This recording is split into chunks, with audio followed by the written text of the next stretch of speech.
চলতি বছরের ৩রা মার্চ শুরু হতে চলেছে উচ্চ মাধ্যমিক। গতকাল এক সাংবাদিক সম্মেলনে উচ্চ মাধ্যমিক শিক্ষা সংসদের সভাপতি চিরঞ্জীব ভট্টাচার্য পরীক্ষার নিয়ম কানুন নিয়ে বিস্তারিত আলোচনা করলেন। গুরুত্বপূর্ণ জিনিস অন্যান্যবার হচ্ছে কোয়েশ্চেন পেপার যখন পরীক্ষার দিন, ধরুন 3 মার্চ বাংলা পরীক্ষা হচ্ছে, কোয়েশ্চেন পেপার কোনো ভেন্যুতে পৌঁছানোর পর কোয়েশ্চেন পেপারে পলিপাউচগুলো খোলা হতো। ওই পার্টিকুলার ভেন্যুতে হয়তো 10টা ক্লাসরুমে পরীক্ষা হচ্ছে, কোয়েশ্চেন পেপারগুলো এবার ওই পার্টিকুলার ক্লাসরুমে কোথায় কত স্টুডেন্ট অ্যালোকেশন হয়েছে সেই অনুযায়ী কোয়েশ্চেন পেপারে প্যাকেট খুলে সেটা ইনভিজিলেটরদের মধ্যে বিতরণ করা হতো। এবার কিন্তু কোনো কোয়েশ্চেন পেপার প্যাকেট কিন্তু ভেন্যু সুপারভাইজারের ঘরে, মানে হেড অফ দি ইনস্টিটিউশনের ঘরে কিন্তু খোলা হবে না, যেটাকে কনফিডেন্সিয়াল রুম বলে। আমরা একদম কোয়েশ্চেন পেপার কিন্তু স্মল ডিনোমিনেশনে থাকবে। ফর অল মেজর সাবজেক্ট 10, 20, 30 এই পার্টিকুলার ডিনোমিনেশনে থাকবে। মাইনর সাবজেক্টের ক্ষেত্রে 5, 10, 20 এই পার্টিকুলার ডিনোমিনেশনে থাকবে। ফলে যে ঘরে যেরকম স্টুডেন্টের রিকোয়ারমেন্ট আছে, মানে ধরুন কোনো ঘরে হয়তো 40 জন স্টুডেন্টকে বসানো হয়েছে, তাহলে 2টো 20 প্যাকেট দিয়ে দেওয়া হলো। কোনো ঘরে 50 জনকে বসানো হয়েছে, হয়তো একটা 30 একটা 20, অথবা হয়তো একটা জাস্ট 20, একটা আরেকটা 20 আরেকটা 10 দিয়ে দেওয়া হবে। এরকম ভাবে একদম সিল্ড পলিপাউচ কিন্তু ইনভিজিলেটরদের কাছে হ্যান্ড ওভার করা হবে বাই দ্য ভেন্যু সুপারভাইজার। ফলে ওখানে কিন্তু কোয়েশ্চেন পেপার খোলা হচ্ছে না। কোয়েশ্চেন পেপার সরাসরি এক্সাম হলে 10টার সময় পরীক্ষা শুরু হবে, তার 5 মিনিট আগে 9:55-তে রেসপেক্টিভ ইনভিজিলেটররা কিন্তু এক্সাম হলে কোয়েশ্চেন পেপার খুলবেন ইন ফ্রন্ট অফ স্টুডেন্টস, মানে ক্যান্ডিডেটসদের সামনে কিন্তু খুলবেন। এটা ঠিক কম্পিটিটিভ পরীক্ষায় ঠিক যেভাবে থাকে সেরকম ব্যবস্থাই এবার করা হয়েছে।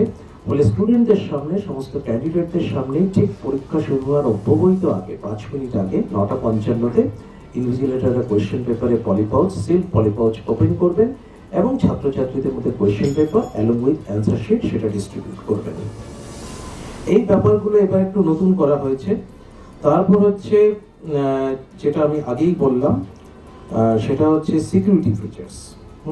Security features of the question পেপারের মধ্যে কোয়েশ্চেন পেপার সিরিয়াল নাম্বার, এটা গতবারও ছিল, কিন্তু এবার সেটা ডিজিটাল প্রিন্টিং থাকবে এবং ডিজিটাল প্রিন্টিং থাকাতে, কম্পিউটারাইজ প্রিন্টিং থাকাতে একদম এক্সক্লুসিভ ইউনিক সিরিয়াল নাম্বার থাকবে প্রত্যেকটি কোয়েশ্চেন পেপারের উপর, সেই সিরিয়াল নাম্বার থাকবে এবং সেই সিরিয়াল নাম্বার কিন্তু অ্যান্সার শিটের টপ রাইট হ্যান্ড সাইডে কিন্তু লিখতে হবে। ছাত্রদের ম্যান্ডেটরিলি কিন্তু অ্যান্সার শিটের উপর কিন্তু কোয়েশ্চেন পেপার মানে কিউপি সিরিয়াল নাম্বার কিন্তু লিখতে হবে, এটা কিন্তু ম্যান্ডেটরি। এবারে সব থেকে গুরুত্বপূর্ণ যেটা, এবার হচ্ছে মেটাল ডিটেক্টর আমরা প্রত্যেকটি ভেন্যুতে কিন্তু ইউজ করছি। আপনারা সবাই জানেন যে আমরা মোবাইল বা any sort of electronic communication device, সেটা হচ্ছে অত্যন্ত একটা ডেট্রিমেন্টাল, মানে অত্যন্ত harmful for conducting the examination, এবং এটা সবসময় স্যাংটিটি অফ দি এক্সামিনেশনকে সবসময় চ্যালেঞ্জ করে। এবং মোবাইলের ব্যাপারে কাউন্সিল কিন্তু জিরো টলারেন্স কিন্তু নীতি নেয়। ফলে সেই হিসেবে কোনো মোবাইল বা ইলেকট্রনিক গ্যাজেটস মানে বেসিক্যালি কমিউনিকেশন গ্যাজেটস বলা হচ্ছে, ফলে সেগুলো যাতে কোনো এক্সাম হলে না ঢোকে তার জন্য আমরা যথাযথ স্টেপ নিয়েছি এবং এবার প্রত্যেকটি ভেন্যুতে কিন্তু মেটাল ডিটেক্টর থাকবে এবং সেই মেটাল ডিটেক্টর আমরা কাউন্সিল কিন্তু আমরা প্রত্যেকটি ভেন্যুতে পৌঁছে দেওয়ার কিন্তু ব্যবস্থা করেছি এবং সেটা পৌঁছেও যাবে বিফোর 3rd মার্চ। এবং পৌঁছে যাওয়ার পর সেই মেটাল ডিটেক্টরগুলো ইউজ করা হবে ফর চেকিং বা স্ক্রিনিং পারপাস, যাতে কোনো স্টুডেন্টের কাছে কোনো মোবাইল বা কোনো ইলেকট্রনিক কমিউনিকেশন ডিভাইস না থাকে। এবার ছাত্র পার্সেন্টেজ হচ্ছে, মেল স্টুডেন্ট হচ্ছে 45.32%, গার্লস স্টুডেন্ট হচ্ছে 54.68%, মানে among the total number of student যারা এনরোল করেছে তার মধ্যে বয়েজ হচ্ছে 45.32 এবং গার্লস হচ্ছে 54.68। গত বছর কিন্তু বয়েজ ছিল 43.48, গার্লস ছিল 56.52, একটু চেঞ্জ হয়েছে। ছাত্রদের থেকে ছাত্রী সংখ্যা প্রায় 47,571 বেশি, মানে ছাত্রদের থেকে ছাত্রী সংখ্যা 47,571 বেশি, ছাত্রদের থেকে ছাত্রী সংখ্যা 47,571 বেশি। এরপরে এটা কিন্তু আমরা কিন্তু মানে মেটাল ডিটেক্টর দিয়ে চেকিং বা ফ্রিস্কিং হচ্ছে। তারপরে ইনভিজিলেটরদেরও দায়িত্ব দেওয়া হয়েছে, যিনি একজন ইনভিজিলেটর যিনি ঘরে থাকবেন, তিনি ওই সময় যখন অপর ইনভিজিলেটর যখন কোয়েশ্চেন পেপার আনতে যাবেন তখন কিন্তু খুব সতর্ক থাকবেন এবং অবজার্ভ করবেন স্টুডেন্টদের যে তার কারো কাছে কোনো মোবাইল বা ইলেকট্রনিক কমিউনিকেশন ডিভাইস আছে নাকি। তা সত্ত্বেও যদি কোনো স্টুডেন্ট যদি ইলেকট্রনিক কোনো communication device, it may be smart watch also, smart watch কিন্তু পারমিটেড নয়, স্মার্ট ওয়াচ কোনো Bluetooth headphone, any sort of communication device, mobile যদি কারো কাছে পাওয়া যায় তাহলে কিন্তু তার এনরোলমেন্ট কিন্তু ক্যান্সেল হয়ে যাবে এবং সমস্ত পরীক্ষা কিন্তু তার বাতিল হয়ে যাবে।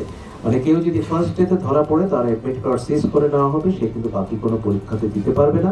ইভেন যদি লাস্ট ডেতেও কেউ ধরা পড়ে তাহলে পূর্বতন যা যা পরীক্ষা দিয়েছিল সেগুলো কিন্তু ক্যান্সেল হয়ে যাবে, মানে কমপ্লিট তার কিন্তু এনরোলমেন্ট ক্যান্সেল হয়ে যাবে। ফলে এই ব্যাপারটা কিন্তু মানে এটা আমরা এবার ভীষণভাবেই গুরুত্ব দিচ্ছি, গতবারেও দিয়েছিলাম। উচ্চ মাধ্যমিকে এবার টোটাল 62টি বিষয়ে প্রশ্নপত্র তৈরি করা হয়েছে, গত বছর ছিল 60টি, কারণ নতুন দুটো বিষয় এবার যুক্ত হয়েছে, আর্টিফিশিয়াল ইন্টেলিজেন্স আর একটা হচ্ছে ডেটা সায়েন্স, যেটা 2023-24 শিক্ষাবর্ষ থেকে ইন্ট্রোডিউসড হয়েছিল। ফলে তারা এবার কিন্তু পরীক্ষা দেবে যারা নতুন, যারা 23-24 যারা এই সাবজেক্টটা নিয়েছিল। ফলে 60-এর জায়গায় এবার 62টি বিষয়ে প্রশ্নপত্র তৈরি হয়েছে, এর মধ্যে ল্যাঙ্গুয়েজের বিষয় হচ্ছে 15টি। বিগত বছরের মতো এবছরও বাংলা, ইংরেজি, হিন্দি, অলচিকি এই ভাষায় প্রশ্ন হচ্ছে। এবার 14টি বিষয় কিন্তু অলচিকি ভাষায় কিন্তু প্রশ্নপত্র থাকবে, 14টা বিষয়ের উপর অলচিকি ভাষায় প্রশ্ন থাকবে। সেই বিষয়গুলো হচ্ছে বায়োলজি, বায়োলজিক্যাল সায়েন্স আর কি, chemistry, computer application, education, environmental studies, geography, history, mathematics, nutrition, physical education, philosophy, physics, political science এবং সাঁওতালি। টাইমিংগুলো একটু বলে দিচ্ছি। এটা হচ্ছে reporting time to the custodian by the centre incharge, centre secretary, সেটা কিন্তু সকাল 7টা। মানে কাস্টোডিয়ানের কাছে সেন্টার সেক্রেটারি বা সেন্টার ইনচার্জ তারা পৌঁছে যাবেন সকাল 7টায়। Dispatch of question paper packets from the custodian, মানে কাস্টোডিয়ানের অফিস থেকে কোয়েশ্চেন পেপার বেরিয়ে যাবে সকাল 7:30টা। Reporting time of the venue supervisor at the venue 7:45 AM, সকাল 8:15-টার মধ্যে ভেন্যু সুপারভাইজারে কিন্তু সবাই কিন্তু রেসপেক্টিভ ভেন্যুতে পৌঁছে যাবে। এবং পুলিশ ডেপ্লয়মেন্টও আমরা পুলিশের সাথে মিটিং করেছি, সেটাও কিন্তু বলা হয়েছে 8:15-টার মধ্যে, 8:15 বা লেটেস্ট বাই 8টা, সকাল 8টার মধ্যে যেন পুলিশ ডেপ্লয়মেন্ট হয়ে যায় প্রত্যেকটি ভেন্যুতে। তারপর reporting time of the invigilator at the venue, ইনভিজিলেটররা সবাই পৌঁছে যাবেন 8:45-টার মধ্যে, 8:45-এর মধ্যে সমস্ত ইনভিজিলেটররা কিন্তু এর রেসপেক্টিভ ভেন্যুতে কিন্তু তারা রিপোর্ট করবেন। Reporting time of the examinees at venue, মানে সকাল 9টা, সমস্ত স্টুডেন্ট কিন্তু সকাল 9টা নাগাদ কিন্তু তারা কিন্তু 9টার সময় কিন্তু তারা ভেন্যুতে রিপোর্টিং করবেন। এবং 9টা থেকে কিন্তু স্টুডেন্টরা চলে আসবে এবং তাদেরকে মেটাল ডিটেক্টর দিয়ে চেকিং বা স্ক্রিনিং করে কিন্তু সমস্ত ভেন্যুতে এবং রেসপেক্টিভ এক্সামিনেশন হলে তাদেরকে ঢুকিয়ে দেওয়া হবে। ডিস্ট্রিবিউশন অফ কোয়েশ্চেন প্যাকেটস এবং দ্য ভেন্যু সুপারভাইজার হচ্ছে সকাল 9টার মধ্যে কিন্তু হয়ে যাবে, উইদিন 9, মানে 9টার মধ্যে কিন্তু সমস্ত distribution complete. Distribution of the question paper packets এবং the invigilator by the venue supervisor, এটা আগেই বলেছি 9:40 অথবা তারপর কিন্তু কোয়েশ্চেন পেপার সিল্ড পলিপাউচ, কিন্তু মনে রাখবেন সিল্ড পলিপাউচ কিন্তু সেগুলো সমস্ত তারা ইনভিজিলেটরদের মধ্যে ডিস্ট্রিবিউট করা হবে এবং সেটা ভেন্যু সুপারভাইজার সেই দায়িত্বটা নেবেন। Opening of the question paper packets by the invigilator before the exam, ক্যান্ডিডেটদের সামনেই কিন্তু কোয়েশ্চেন পেপারে সিল্ড পলিপাউচ করা হবে রেসপেক্টিভ এক্সাম হলে 9:55-তে। এবং ডিস্ট্রিবিউশন অফ কোয়েশ্চেন পেপার এবং দ্য এক্সামিনিজ হচ্ছে ঠিক 10টার সময় কিন্তু কোয়েশ্চেন পেপার এবং অ্যান্সার শিট কিন্তু ডিস্ট্রিবিউশন করা হবে। মানসী বসুর রিপোর্ট, চেতনা বার্তা, জেগে থাকে, জাগিয়ে রাখে।